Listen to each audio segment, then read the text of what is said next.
Órta. Ar a bhéon doubt faoi riamh, chun scéal Upton in a líoring gur cogam marafach a bhí ar siúl in éireann is na néideach fehedí. Agus, pe cúis a bhain leis, nó pe cás a bhí ar frid, bhain daoine bás I dréimh sí cogig, ní léon dolas. Is ceann de tragóidí cogan na Saoirse a tharla an seo in Upton ar an 5 lá déag fiabhra néideach sa fethe. Deirtar uaireanta gur bí an híomhialtacht an céad rud le bheith marathe nuair an tosnaíonn coga.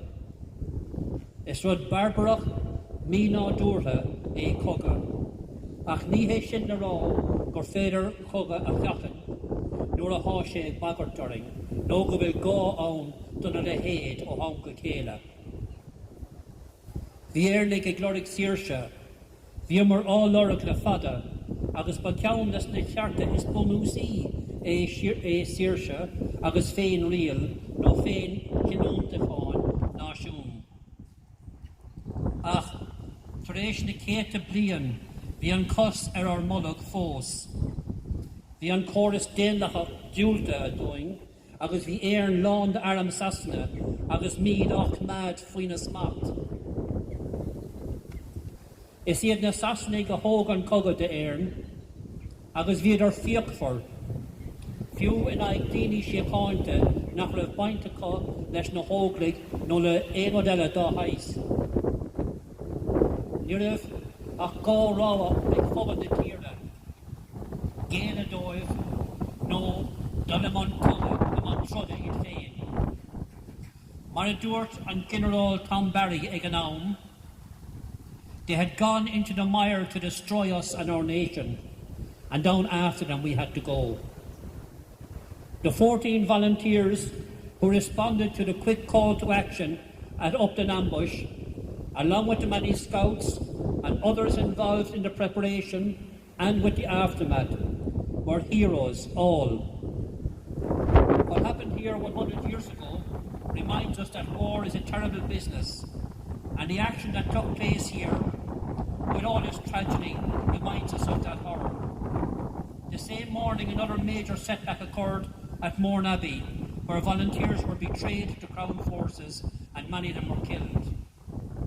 Around the same time, 4 volunteers were surprised and killed at Krishnalanov, near Kilbrittain.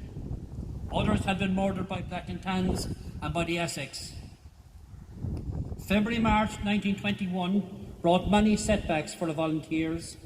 All the more credit then is due to them, to those who faced the enemy regardless. Our thoughts go with the volunteers who lost their lives, and they go with the civilians who tragically lost their lives in the crossfire. We know that civilian losses weighed heavily on the mind of Charlie Hurley in the following weeks, before his own life was taken in the fight.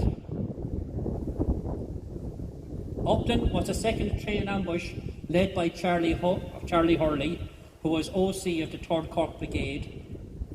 They successfully attacked the British Army on the Killarney Mill Street train near Droshan Beag the week before. The volunteers captured 15 rifles and hundreds of rounds of ammunition and suffered no casualties in that engagement. The ambush at Upton was put together at short notice, following receipt of intelligence from Cork City. A party of about 15 British soldiers were expected on the train, travelling to Bantry via Upton.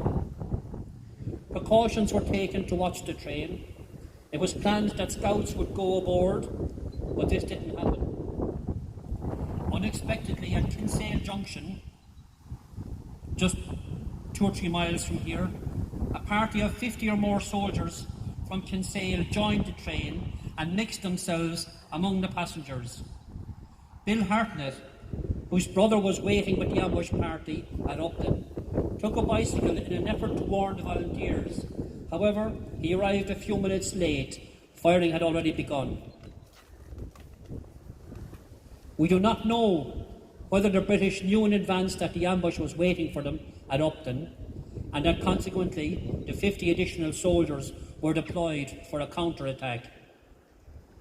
On the day, volunteers took over and evacuated this station just 10 minutes or so before the train was due to arrive at about 10:30 a.m. Charlie Hurley took up what was probably the most exposed position on a footbridge spanning the two channels. It was on this side here, I believe, spanning both platforms, while others were positioned in the buildings here behind us, in the old store, and behind probably that very low wall that's here, with one other in the top window of the public house here. Once the train arrived, volunteers opened fire, expecting that the middle carriage of the train would contain the soldiers. Fire was immediately returned, and soldiers came out onto the platform, taking up firing positions.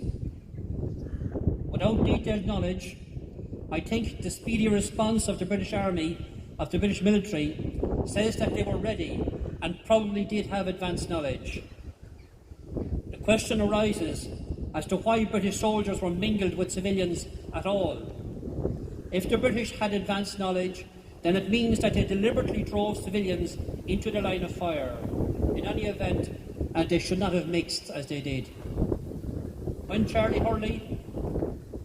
Hurley saw that they were hugely outnumbered, he ordered the withdrawal, shouting orders across for people to take the southern exit and to fall out by the gatehouse to the west of the station. Hurley's gun, apparently what we call Peter the Painter, with the stock attached to it, jammed after he had fired just one shot. He was on the footbridge and jumped. In the process, he was shot in the face and also sprained his ankle when he landed. This left Hurley immobile. However, Tom Kelleher helped him to his safety, ignoring Hurley's appeal to be left behind so that Kelleher might secure his own escape. The fighting lasted approximately 10 minutes. In that time, volunteer Sean Phelan was killed while trying to escape from the waiting room, probably here right behind us. Volunteer Bat Falvey was shot in the head and died immediately. Pat O'Sullivan was wounded but dragged himself along a trench to safety. He was secretly taken to the North Infirmary in Cork City, but sadly he died a few days later.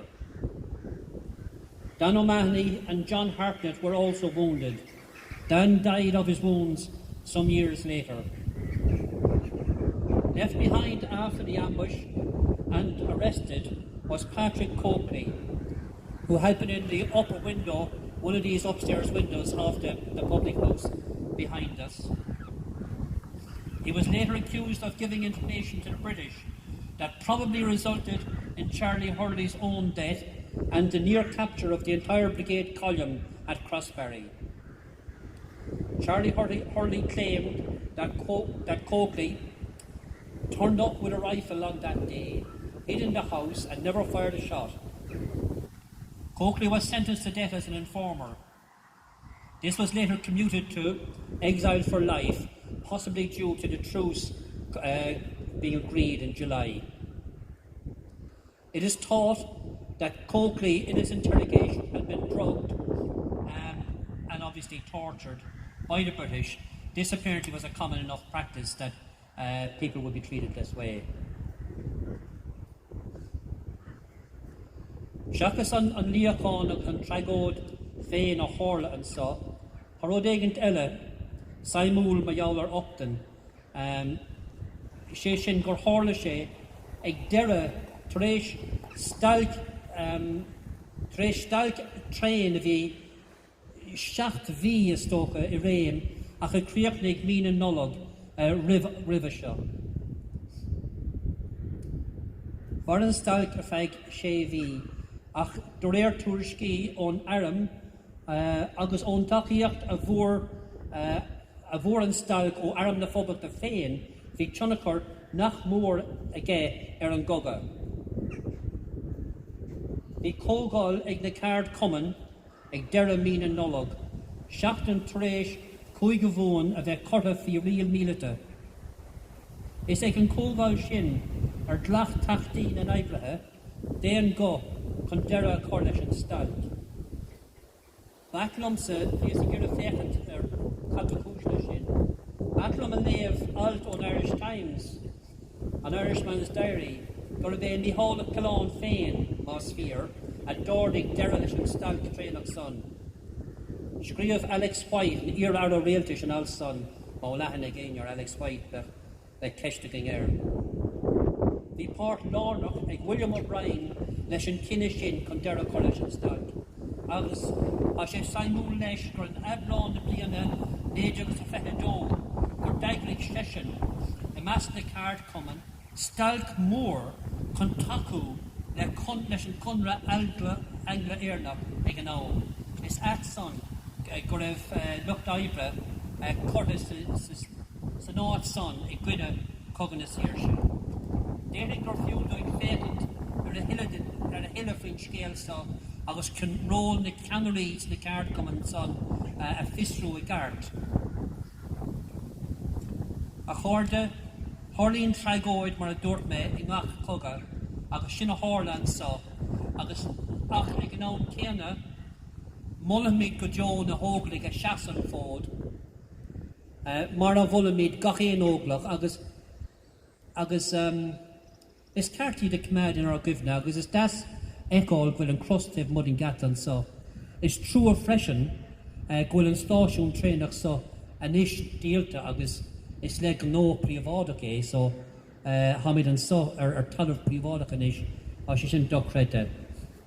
A chuirde go marig na hóglaigh son de measc léir a gael gur a míle maithagah fan chomach